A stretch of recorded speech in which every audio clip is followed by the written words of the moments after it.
Oh, hi, podcast listeners. There's many ways you can listen to the Real Nerds podcast.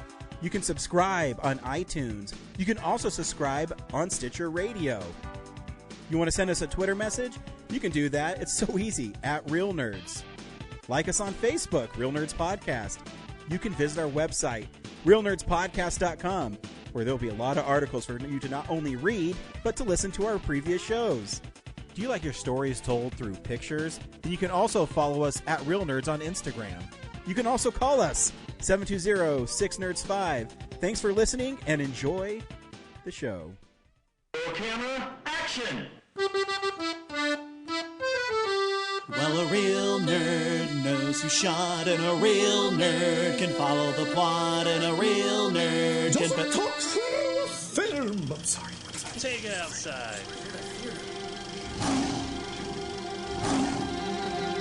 Well, a real nerd knows who shot, and a real nerd can follow the plot, and a real nerd will give it all they got. Lights, camera, action! Real nerds. Welcome to Real Nerds Podcast. We are the best movie podcast on the internet. And you can see us in 1 month's time at the Colorado Convention Center at Denver Fan Expo, July 4th through the 7th. We are the one, the only, a top 10 biggest surprise from last year's Fan Expo, the Real Nerds Podcast. I'm joined by Brad. Brad, how's it going today? I'm still busy, man. Still busy. This booth we're making that's going to be even more of a surprise this year is taking a toll. You've put in a lot of hard work. I already have, I went to a family barbecue last week and I was wearing our Hell to the Nerd shirt. And, all my family members go, "Oh my God, I want that shirt." You know, yeah, you say that when we only make a small amount of them. And two, I showed them the stickers that you made and the pizza boxes and they got all hyped. So, my cousins are our age. So if it connected with them, I think we're going to have another winner on our hands. Maybe we should start a bidding war for those pizza boxes because there's only going to be 10 of them. So yep. Maybe they want them so bad they'll pay a premium for it. Yeah. Hey, if they're gone the first day, they're gone the first day. There's nothing I can do about it. They're extremely limited. The press we took them to says we can only print 10 because these are so cool. They wanted to create a demand. So when you go on eBay, instead of the $20 swag that you buy for it, they're going to go on the secondary market for probably a couple hundred would be my guess. Oh gosh. Like it's maybe one of the most valuable things that come out of the con, I think, that gets resold. Of course. I mean, someone's going to buy Spider-Man 15 for like $1,200 and it's going to be like side by side on eBay with our pizza box, which is going for $2,000, Yep. And people are like, "Oh my God, I want that so bad." And because there's still still probably day for everybody. Still probably like 1,000 copies of that issue out there, but there's only 10 of these boxes. So exactly. We had to, we didn't want to create such a demand that we'd be overwhelmed with people buying them from us. So yeah, there's only 2 of us at the booth, maybe 3. Yeah. There's only 2 of us in the booth, so you're going to have to, get there early to get it. Yeah, we'll sign it. We'll make it more viable. We'll put our signatures on it. Whoa, Brad! We're charging for our signatures, right? That's what everybody does. Pay $20 for our box of junk, and then another 20 for our signatures. Yeah, and then another 20 for a selfie with us. I mean, yeah, we have like our own photo op line. Ugh. That would be a funny booth if we did that next year, is just make it like a celebrity signing booth. They wouldn't put us in the celebrity section, so we just made our own. Yeah. There's just vultures circling our line. Just nothing there. That'd be so funny.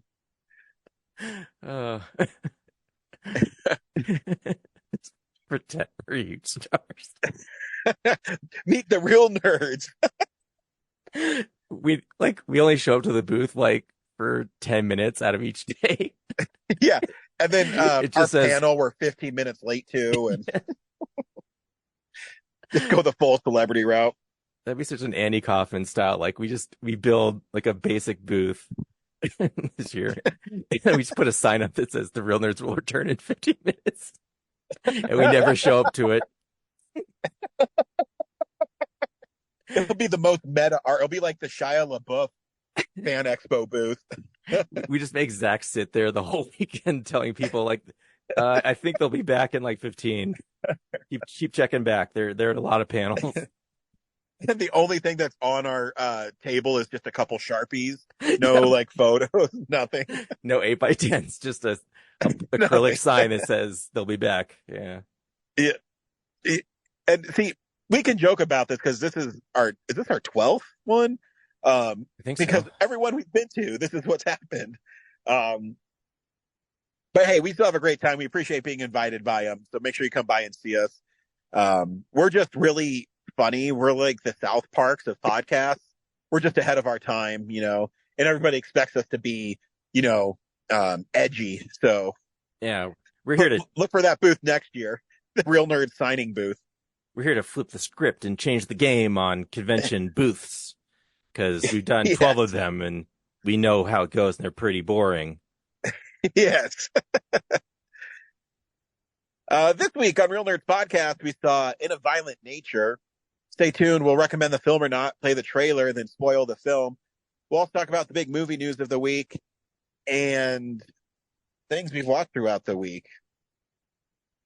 Brad, busy? Nothing else going on in your life? You haven't cured cancer or anything?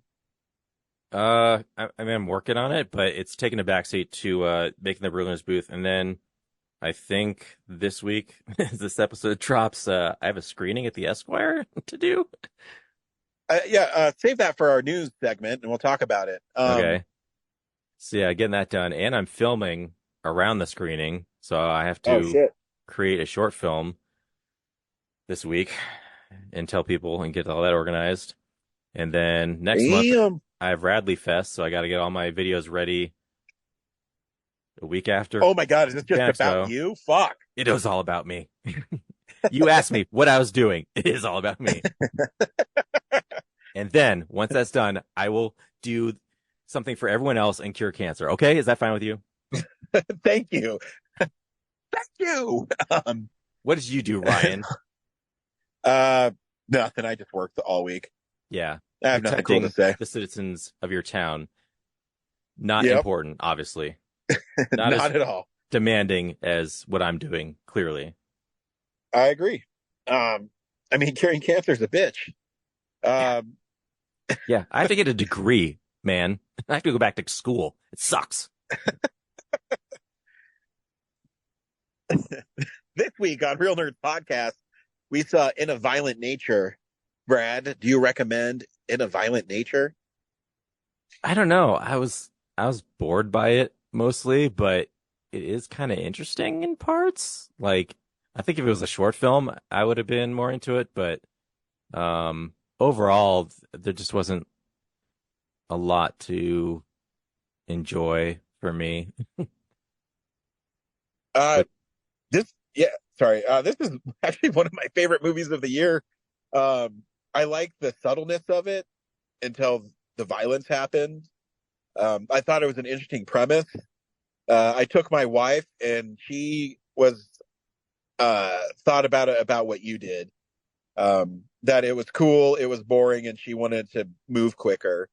But I loved it. I thought it was just interesting and fun, and that a movie like this was put in theaters, I think is pretty cool. Here's the trailer for In a Violent Nature.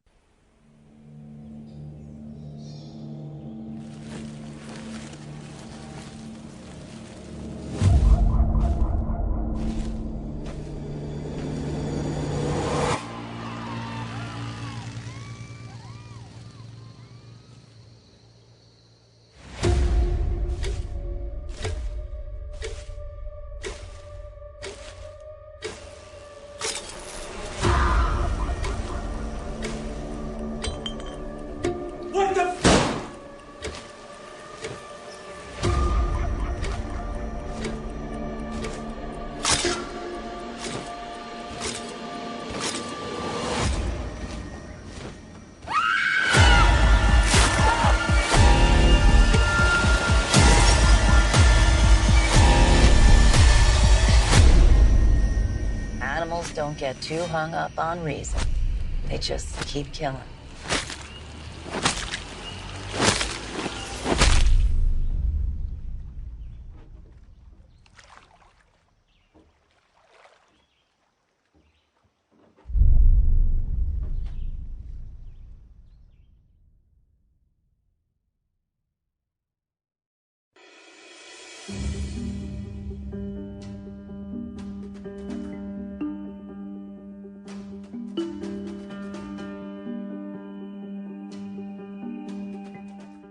The premise for this film is really simple, and there's really not too much of a plot to it.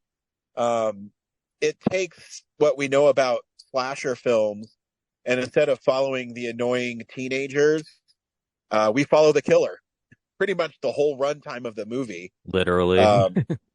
Yeah, it's really fascinating to me because I always thought it. When I watch Friday the 13th, I says, "Man, what does Jason do in between killing people?" And this movie answers that question. That all they do is just walk constantly. But there's something eerie about the quietness of the film because there is no music in the movie, and the camera is positioned directly behind this guy named Johnny, who's the killer. But I thought too the camera was really clever at some parts when it was following him, how it would kind of mimic his movements, and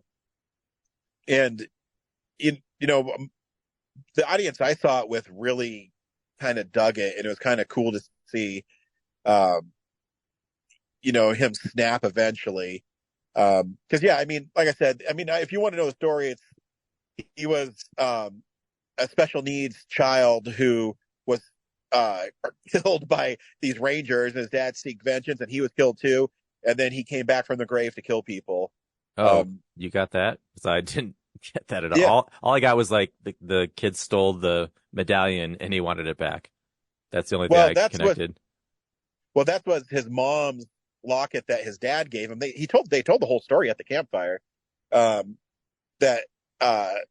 the locket was his mom's, and that when he buried him and they took the locket off of his burial site, that's what made him wake up. Which he had an air tube in there. So like, does he sleep in there? I think it was just a grave marker. I don't think it was an actual air tube. I thought it was like a piece of PVC pipe he was like breathing through, and then No, yeah, I'm pretty sure he's an undead thing. that's what I was confused about. I was like, I'm pretty sure this dude's undead, but like, why does he have an air tube going into the soil? Like, because I thought like, the opening, they just show the forest and you just hear the people talking, and then the medallion, the locket. I thought they were grave robbers or like they're burying somebody. So I thought that like they buried this dude and they thought he was dead, but he was alive, and then he crawled back out of the. Nope. Yeah. They just found that locket it was marking his grave, and when they took it, he woke up, went to go get it. Okay. Well, like I said, yeah. I was also during that campfire thing more looking into the background to see if I could spot Johnny, more than listening to the kids themselves. But anyway. Yeah, and I like the lighting in the movie too, because they only use natural lighting. It gave it kind of a nature documentary vibe to it. I kind of got the vibe of like, we just watched Sasquatch Sunset. Uh-huh. We were just kind of like watching things exist. And then also like the sound design and everything. I kind of felt like I was playing a Jason video game, and like you just hear the NPCs in the background, like mumbling and having conversations. And so, because the camera's always locked behind Johnny when he's walking around, it just felt like I should be like controlling him with my hands. Like, I hear people in the distance. I should go like investigate and maybe find the thing that's going to take me to the next like objective. Yeah, it definitely has the vibe of, a third person like horror game for sure. Yeah. Of course, what everyone talks about is the yoga girl he kills, which was like really brutal. In my theater, I had this woman next to me who was screaming and hiding her head. Because he literally, for people listening at home, it's hard to describe, but he pulls her head through her stomach. Yeah, it's pretty fucking gory. He stabs her through the back and then puts the hook, at the top of her through the head. hole, and then through the head, and then pulls her head down through the hole in her. Yeah, there's a lot of gnarly kills in here for sure. Like they're not so realistic that you're like, oh my god, like Yeah, it's clearly a dummy when they do that kind of stuff, and like when they kill the ranger, they switch in and out of focus to hide the fact that they're switching dummy bodies and stuff. Although when they do take off his head, that was like, wow, that is pretty convincing. But yeah, I thought the movie, I thought it was shot well. It's just a cool movie, and I really liked it because it's so unique. And I mean, I get why it's divisive too. We actually ran into a friend when I saw it last night, and he says, "Man, I was really on board until the ending, and then the ending pissed me off." Because it kind of just it's done on purpose, and I mean, I'd have to listen to the director and writer, but you keep on expecting Johnny to show up and do something, and he never does. I know, I think that I expected that woman who picks her up in the car. I thought I was going to find out that like, oh, it's Johnny's mom or something, and she's also a killer or something. Yep, but nope, just ends. And then it pans that he got his locket back, so he has no reason to chase him. I actually thought it would have been interesting if he does show up and kill everybody, and then they did that pan and his locket was still there. But, he and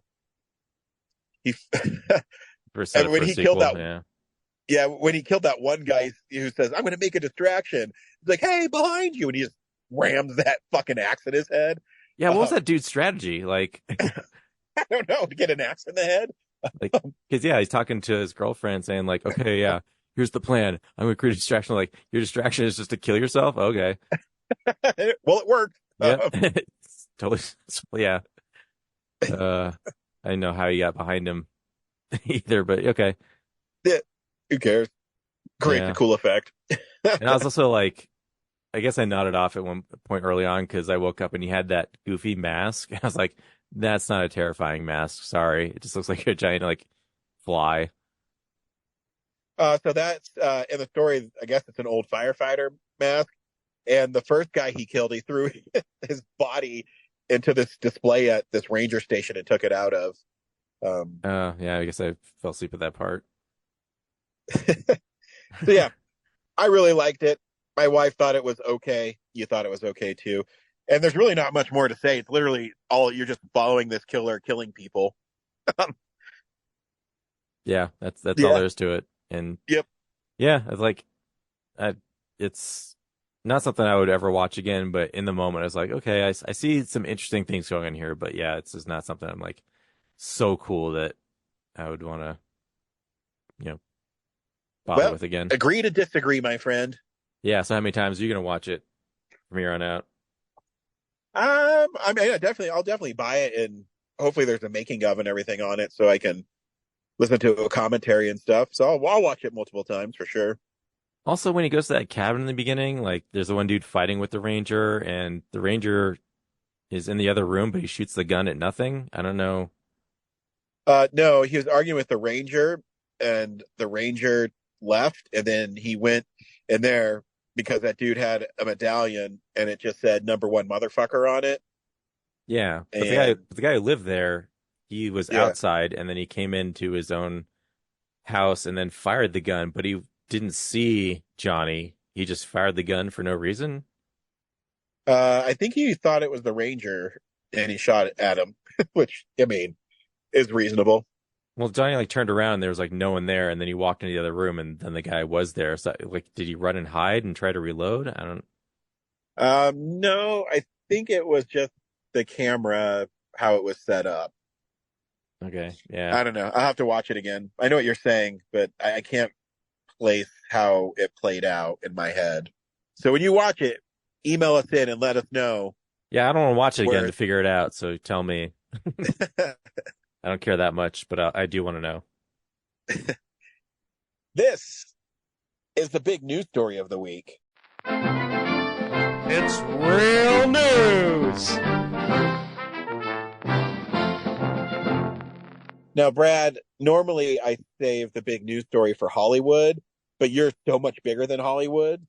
And you're actually doing something really cool for Denver Film, even though it's revolved around a sad happening. Why don't you tell us what's going on in June?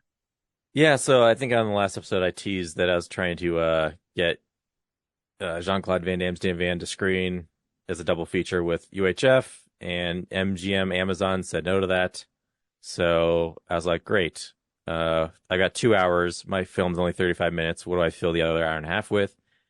And I could have just, done my own films and had like 5 people show up. But I was like, you know what? I will use my Hollywood generosity to share the space with other filmmakers like me who have dreamed of screening their films at the Esquire before it goes. So I reached out, put a call out for films, got a bunch, and June 12th, 7 to 9 p.m., you can watch my film and theirs at the Esquire for free. Just show up. You do have to buy concessions. Well, you don't have to buy concessions, but if you have to pay for anything, it's concessions. But can we do a tease that you haven't had popcorn until you had Esquire popcorn? Absolutely. I'm not even exaggerating. Like, we've had this discussion with many people. Like, I don't know what they're going to do with that kettle, but I want it. Like, it's even better than like the Mayan and the Chez Artistes kettle. So there's something about the Esquire one that's just fabulous. So yeah, definitely get you some popcorn while you're there. And we're actually in the big theater. I thought we were going to be in the upstairs one, but it's in the big one. So it's a huge presentation. And just come hang out and enjoy the space with me. I think that's really cool. That's because the Esquire is part of Denver film history, and it's really sad that it's going to go away, and that you are kind of having one of the last hurrahs there. I think it's a big deal. Yeah, there's the 5th and the 19th. There's other filmmaker things going on, and actually the screening on 19th wants to do an interview with us. So cool. Their film is showing the week after. So all those Wednesdays in June, check them out. Just for any reason, just go to a late night there before it goes. See the Rumor Rocky Horror for the last time at the end of the month. Furiosa's playing there right now, so plenty of good reasons to go. Hell yeah! And I guess while we're promoting other stuff, the drive-in's open. 88 Drive-In. Go give them some of your business. They've got If and Ghostbusters, I think.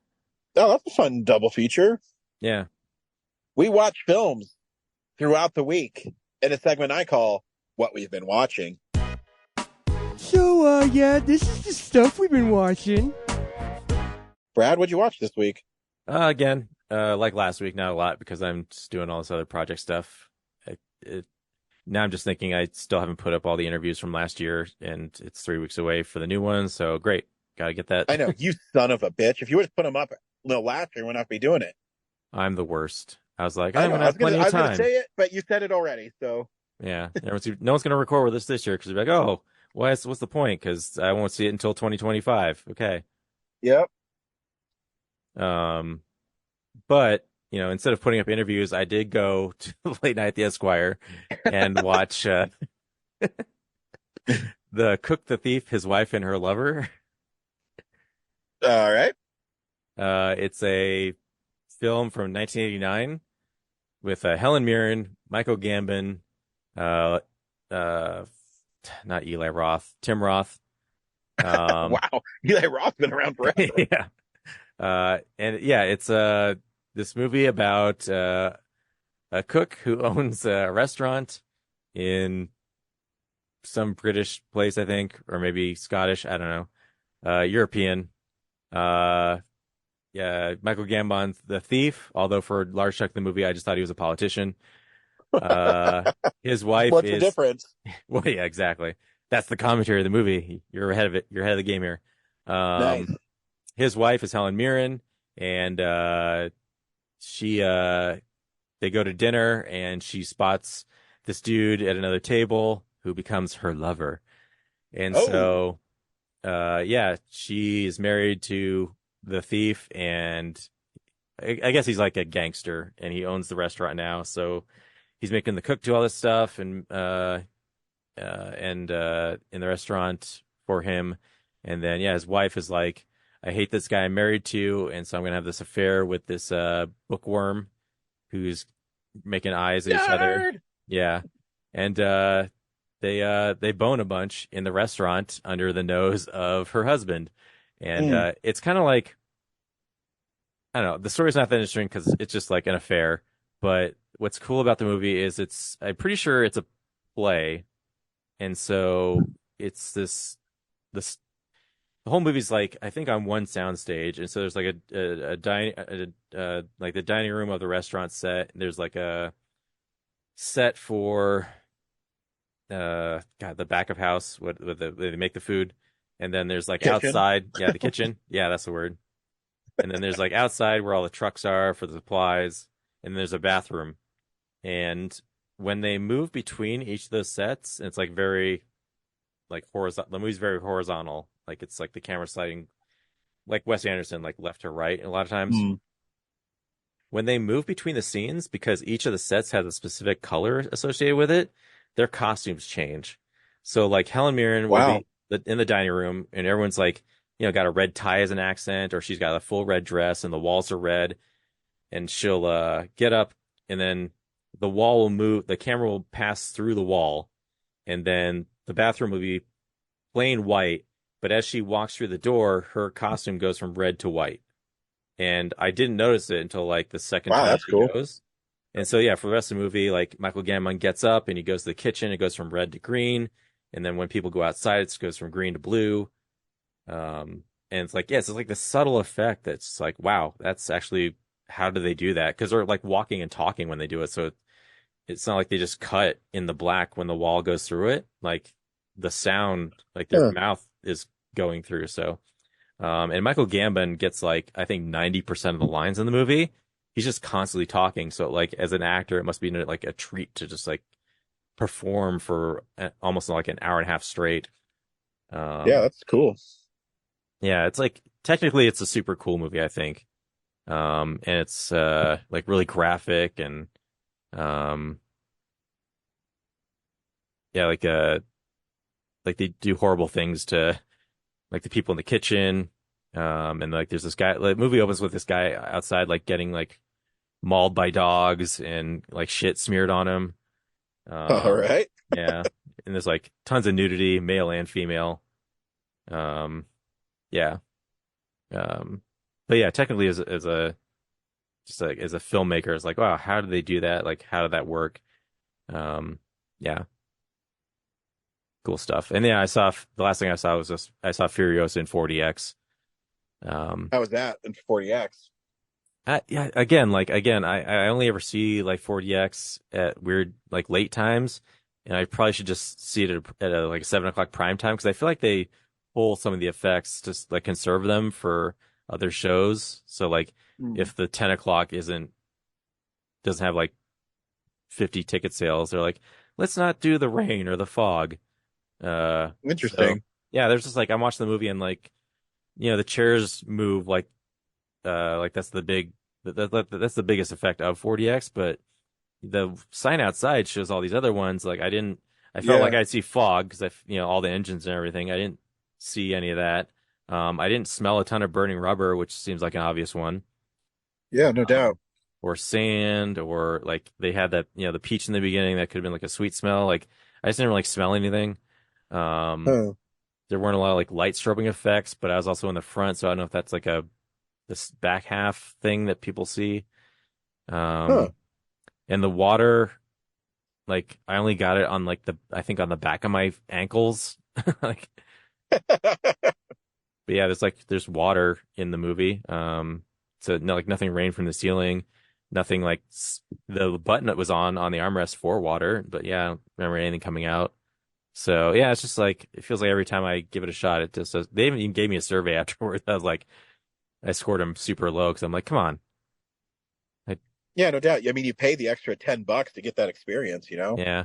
I mean, I felt bad because as a Regal Unlimited, it was only like $7 for me. When it's like actually still, 25. You have to pay you still have to pay another $7 for it though, Yeah. But it's like, it's disappointing. And Yeah, I don't know if I would come back for another one because I feel like no matter what time you're going, if this is what's happening, like you should be getting the same experience. So Huh. yeah, I'll find some other maybe Deadpool and Wolverine. I'll go to 7 o'clock and see if it's different at all. But Yeah. I was kind of like, oh, cool. I paid $7 to just get tossed around in my seat for 2.5 hours. Cool. And get like, I hate the air cannons next to the ears. Like it doesn't, it's not an effect that convinces me that it's like tied to anything on screen. It's just like they're just surprising you for the sake of surprising you. Yeah. Like someone swiping a knife next to my ear it's not a blast of air, you know? It's like, Yeah. it should be like more of a whisper. I've actually had good luck with it. The coolest movie I saw was Rise of Skywalker. And when they did the crawl, it actually tilted your chair back. And because it was 3D as well, so it tilted the chair back. And so the crawl was going like directly across your face. And when they were fighting on that down Death Star, one side would flash red, the other side would flash blue, and the water was going everywhere. And then Helen and I saw the Mario movie there, and it was really fun.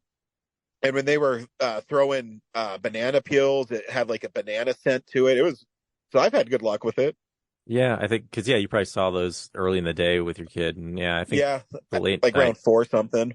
Yeah, I think they must like conserve fog juice and scent stuff by not doing it the later ones. So they had the preview for Wolverine and Deadpool where like they have the Madonna song in there, and the seats did like shift in a way that it felt like you were dancing.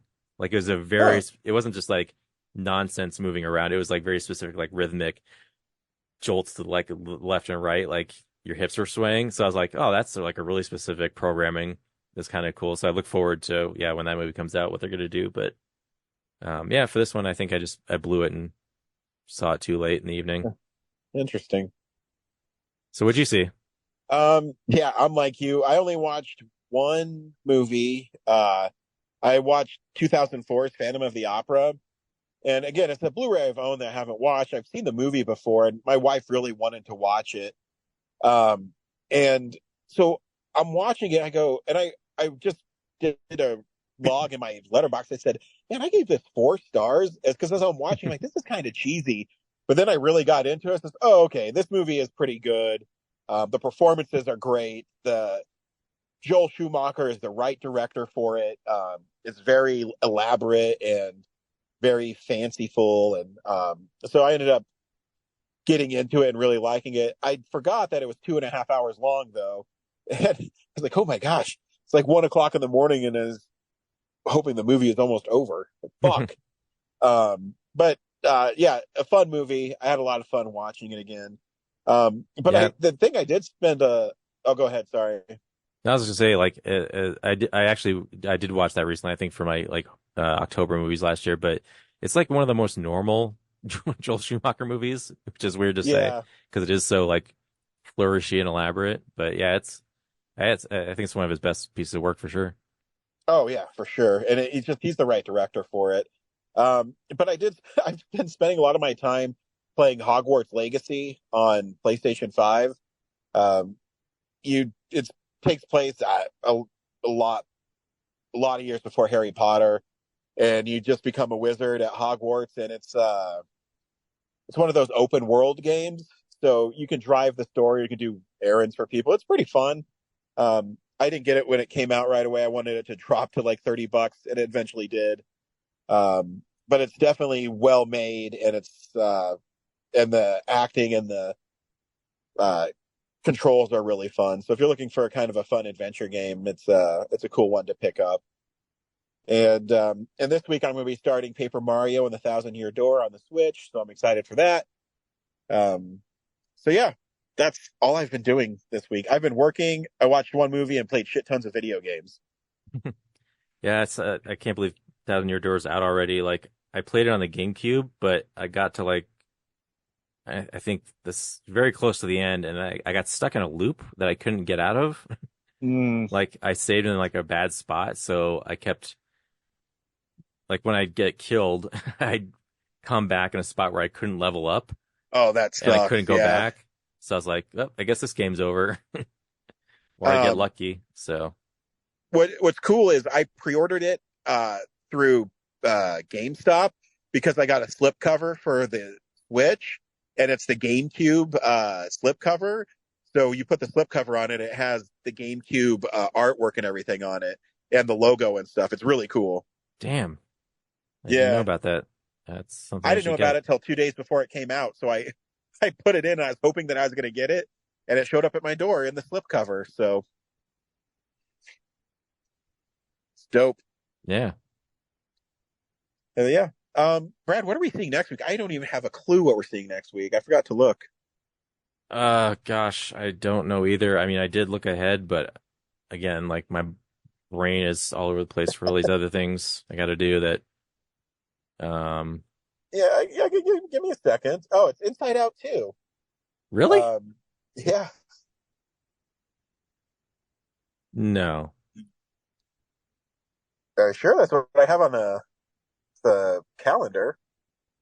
Oh wait, it's June 7th. I'm sorry. Yeah, I think it's Bad Boys Ride or Die. Yeah, I'm gonna see if there's something else we can watch. The Watchers is in limited, so it might be at the Alamo. Yeah, well, why have you on the phone? Let's find out. Let's see. It'd be Thursday. Anywhere? Oh yeah, The Watchers is definitely there. I mean, it's M. Night Shyamalan, so my expectations are at the bottom, but I feel like that's in our wheelhouse. Yeah, so it's either The Watchers or Bad Boys Ride or Die. Since I haven't seen the third one, maybe The Watchers. That Ballerine movie is supposed to be out, according to Box Office Mojo. I never seen a trailer for it. Yeah, that got postponed. I think till next year. Or maybe October, something like that. Yeah. I mean, Back to the Future Part 2 is playing. I actually already have tickets for Wednesday. Do you? I could do that. Yeah, we'll figure it out. Yeah. Again, it's a very slow blockbuster-less summer right now, so. Yep. Totally used to having like big tentpole after tentpole, and that's not happening. Yeah. So yeah. Well, until come see next us in week, 2 weeks to see you at the movies. Oh yeah, that's right. We'll be there. Bye. Well, a real nerd knows who shot. A real nerd can follow the plot. And a real nerd will give it all they got. Lights, camera, action. Real nerds.